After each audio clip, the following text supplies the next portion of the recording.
We're making mulled wine today on How to Drink. Specifically, we're going to make Charles Dickens's mulled wine, his own recipe for something he called smoking bishop. Bishop, of course, is a play on the fact that bishops wore red frocks, and that this is a red wine. It is smoking and hot, so it is smoking bishop.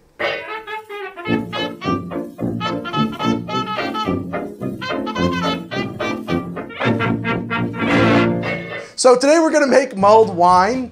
Mulled wine is super popular this time of year, and I know I love a good mulled wine. I probably don't need to be holding this ladle and punch bowl anymore, so let's relocate this back behind me.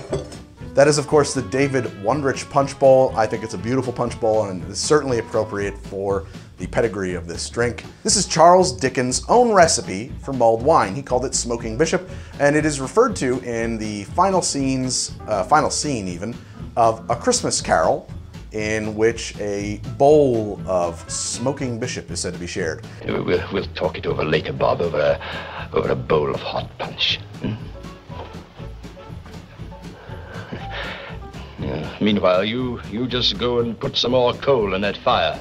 You go straight out and buy a new coal scuttle. Now, he does not describe the recipe there, but he does describe the recipe in his personal letters to I forget who. And that's where this recipe comes from. Charles Dickens' own personal correspondence, which I think is great that we still have. And there's really not much else to say. Mulled wine, the idea of a hot wine goes way back. And it is, of course, a Christmas staple. So what you're gonna need is some ginger and some cinnamon and some cloves and some brown sugar and some oranges. Oranges, as I like to say, or oranges, as the rest of you like to say, are pretty much the vital ingredient here. You will also need some ruby port, which is a specific type of port, and I don't know enough about port to tell you much more than that. I will say that typically ruby port is pretty affordable. And you will need some Bordeaux. We're going to take 4 oranges, and we will stud them each with 5-ish cloves. Sounds like not a lot given the size of an orange, but the truth is that cloves are potent things. Could you do more? Yeah, if you like clove a lot, but when we add this all together, I think this is the right amount. Maybe 6 at most. So I've got 4 oranges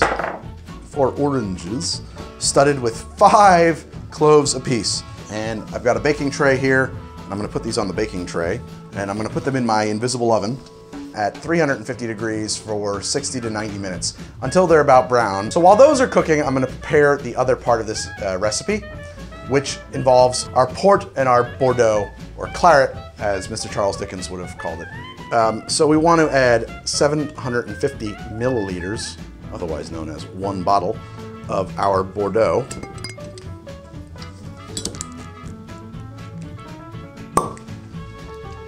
So 750 milliliters of Bordeaux.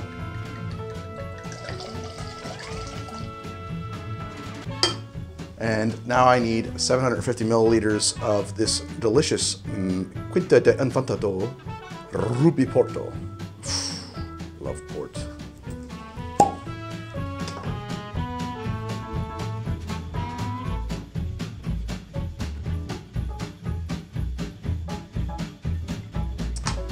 I need a 1/4 teaspoon of ginger. This isn't very much, but I'm just gonna clean up the edges on this one so that we don't get any skin in here. Just grate in a 1/4 teaspoon. You know, ginger to taste. A 1/4 teaspoon is not very much. A 1/4 teaspoon of fresh nutmeg.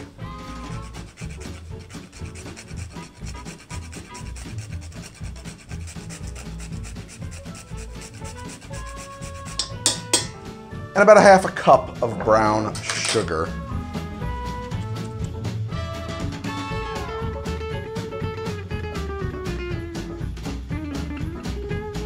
I'll turn this on. We're gonna let that simmer. Just gonna stir it up a little bit.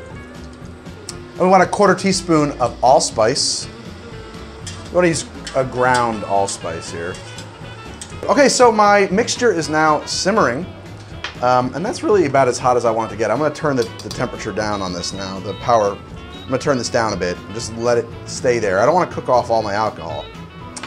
And my oranges are done. In fact, I'm gonna turn this all the way off because it makes noise. My oranges are done in the oven.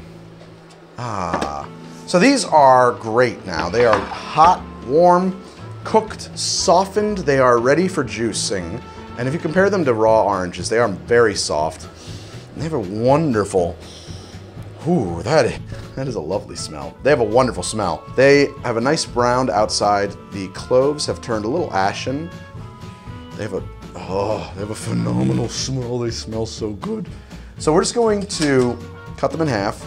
They are ready to produce some juices.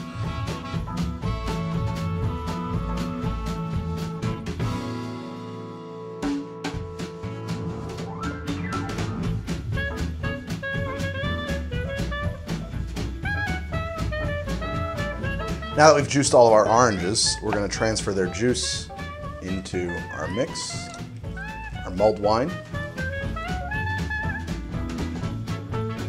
So that's now combined. We're ready to transfer that to our punch bowl. And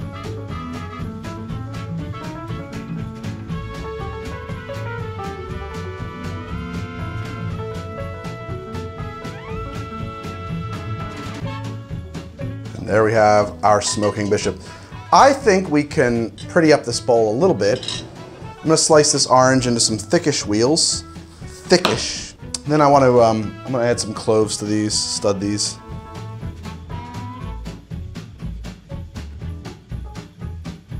You can see that steam rising. The bishop is smoking. All right, so the oranges are in there, and now I'm gonna try some of this myself. This is the appropriate punch glass to go with this style of bowl. Glasses were small. They were small because the idea was that this was like sort of a shared sit around and have this drink. It wasn't set aside the room where people could go and fill from it occasionally. You sat it in the middle of the table. Everybody sat down and spooned themselves servings, and it was to be a social drink, sort of like a tiki bowl or something like that. Immediately, just like these warm, kind of baked fruit, Christmas dessert kind of smells. Oh my God, that's good. That is lovely. That is perfect. A lot of recipes for mulled wine, I find, are too sweet. This is nice. This is fruity and even a little bit citrusy. The orange juice, the baked orange juice is a little citrusy. You get that orange flavor, but it's not overpowering. It doesn't take over. It helps cut the sweetness of the brown sugar and the port. It still remains in the spectrum of a sweet drink, but it's not cloyingly sweet. This is not syrupy in the slightest. This is a, and for me that's an issue. A lot of mulled wines I find can be very heavy and like want to put me to sleep almost immediately. This one is not going to have that effect.